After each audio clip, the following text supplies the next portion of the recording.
Esta mesa, que inició sus trabajos en 2008,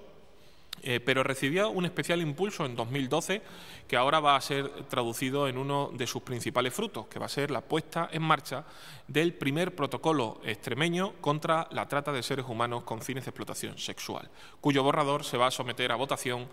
en esa próxima reunión el día 16. Gracias a él se articula un sistema de coordinación en los procesos de detección, atención integral, protección y derivación que permiten proteger a las víctimas y garantizar sus derechos. Es un instrumento de acción integral que componen, por un lado, las fuerzas y cuerpos de seguridad del Estado,